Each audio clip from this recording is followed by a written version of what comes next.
మన ప్రభు అయిన యేసుక్రీస్తు నామంలో మీకు మా శుభాభివందనములు.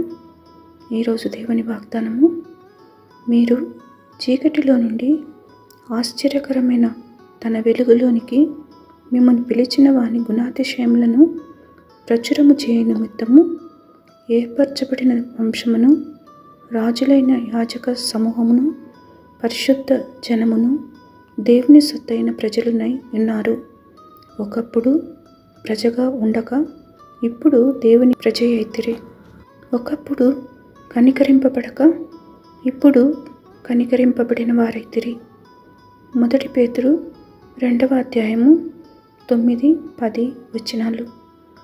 You are a chosen people, a royal priesthood, a holy nation, God's special possession, that you may declare the praises of Him who called you out of darkness into His wonderful light.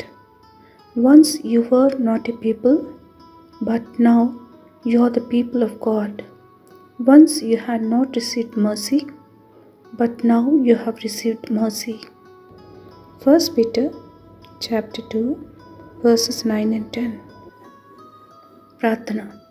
ప్రేమగల తండ్రి, శాశ్వతమైన ప్రేమతో నిత్యమైన కృపతో మమ్మల్ని ఆదుకుంటున్నందుకే వందనాలు. మేము ఎదుర్కొనే శ్రమలు, ఇబ్బందులు, ప్రతికూల పరిస్థితులలో మిమ్మల్ని హత్తుకుని సాగుటకు కృపనిమ్మని యేసు నామములో వేడుచున్నాము తండ్రి. Amen. Have a blessed day. God bless you.